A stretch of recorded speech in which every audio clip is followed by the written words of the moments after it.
তবে যারা আল্লাহ তাআলাকে ভয় করে, যারা আল্লাহ তাআলাকে ভয় করে, যারা তাকওয়াবান, তাদের উদ্দেশ্যে আমি কোরআন কারীম অবতীর্ণ করেছি। আল্লাহ রাব্বুল আলামিন সূরা তাহার মধ্যে যে প্রথম নম্বর আয়াত অবতীর্ণ করলেন, তাহা,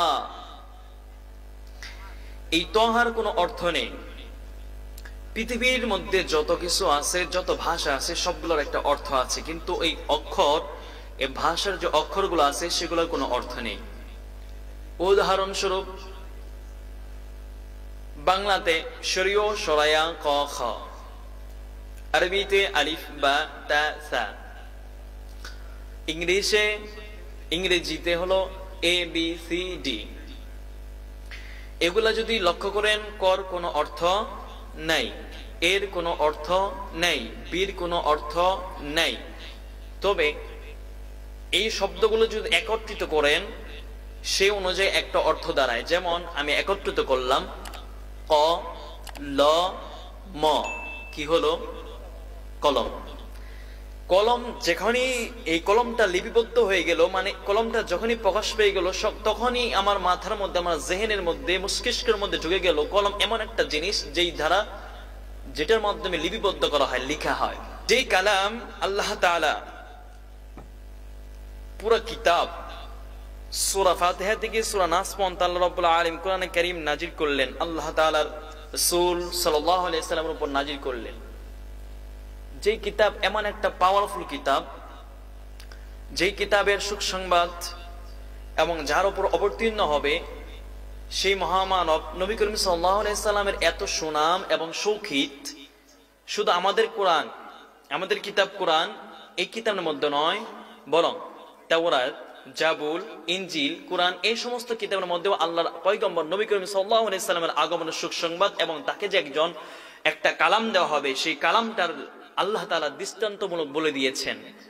এমন একটা পাওয়ারফুল কিতাব, যে কিতাব শুধু আমরা নয়, বিধর্মীরাও এই কিতাবের আয়াত ব্যাখ্যা করে বা এই কিতাবের আয়াত দিয়ে তাদবীর করে।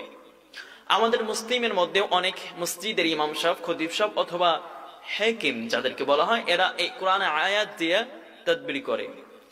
আল্লাহ রাসূল সাল্লাল্লাহু আলাইহি ওয়াসাল্লাম বলেন, এই কিতাব তোমার এমন একটা কিতাব, যেই কিতাব বিনা অজুতে, অজু লাগবে না, অজু ছাড়া না বুঝে কেউ যদি একটা আয়াত তেলাওয়াত করে তার আমলনামায় একটি নেক লেখা হয়। সুবহানাল্লাহ। একটি নেক আবার কি রকম বদলায়?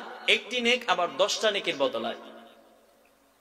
তাহলে এমন একটা পাওয়ারফুল কিতাব, যে কিতাবের মধ্যে আল্লাহ তাআলা এত নেক, এত বরকতময় দিয়ে দিয়েছেন, সেই কিতাবের মধ্যে আল্লাহ তাআলা অর্থহীন অক্ষর আনলেন কিসের জন্য? যেমন তাহা কোনো অর্থ নাই, ইয়াসিন কোনো অর্থ নাই, হামিম কোনো অর্থ নাই, আলিফ লাম মিম সূরা বাকারা প্রথম নম্বর আয়াত কোনো অর্থ নাই। এমন একটা পাওয়ারফুল কিতাবের মধ্যে আল্লাহ রাব্বুল আলামিন অর্থহীন অক্ষর আনলেন কিসের জন্য? এর কয়েকটি জবাব রয়ে গেছে। আল্লাহ রাব্বুল আলামিন নবী করিম সাল্লাল্লাহু আলাইহি সাল্লামের উপর এমন একটা কিতাব দান করেছেন যার মধ্যে কোনো অর্থ নাই। তাহা হলো হরফে মুকাত্তা। এই তাহা আল্লাহ রাসূল সাল্লাল্লাহু আলাইহি সাল্লাম, মুফাসসিরিন কেরাম বলে, এই সূরা তাহার একটা নাম রয়েছে, তার নাম হলো সূরাতুল কালিম, সূরা কালিম। এর পূর্বের সূরা হলো সূরা মারিয়াম। এই মারিয়ামের মধ্যে আল্লাহ তাআলা অনেক পয়গম্বরের সুসংবাদ বা তাদের দৃষ্টান্তমূলক তাদের ঘটনাগুলো বয়ান করেছেন, বর্ণনা করেছেন। আল্লাহ রাব্বুল আলামিন এই কিতাবের মধ্যে তাহা, আল্লাহ রাসূল সাল্লাল্লাহু আলাইহি সাল্লামকে মুফাসসিরিন কেরাম বলেছেন, এই তাহা দ্বারা আল্লাহ রাসূল সাল্লাল্লাহু আলাইহি সাল্লামকে সম্বোধন করা হয়েছে। তাহা আল্লাহ রাসূল সাল্লাল্লাহু আলাইহি সাল্লাম একটা সিফতি নাম, এই জন্য দেখবেন অনেকেই নাম রাখে, ছেলের নাম রাখে তাহা। আসেন, আল্লাহ তাআলা এই কিতাবের মধ্যে অর্থহীন অর্থ দিলেন কিসের জন্য? এক নাম্বার জবাব, এই কিতাব যখন নবী করিম সাল্লাল্লাহু আলাইহি সাল্লামের উপর অবতীর্ণ হলেন, নাজিল হলেন, আল্লাহ তাআলা যখন এই কিতাব দিলেন, তখন আল্লাহ রাব্বুল আলামিনের পয়গম্বর নবী করিম সাল্লাল্লাহু আলাইহি সাল্লাম মক্কার কাফিরদেরকে বলতো, এই কুরাইশেরা শোনো, এই কিতাব আমি মুহাম্মদের কালাম নয়, এই কিতাব রবের কালাম। মক্কার কাফিররা তিরস্কার করত, বিদ্রুপ করত, যে এটা মুহাম্মদের, আল্লাহ তাআলার রবের কালাম না, বরং এটা মুহাম্মদ নিজে নিজে বানায় বলতেছে।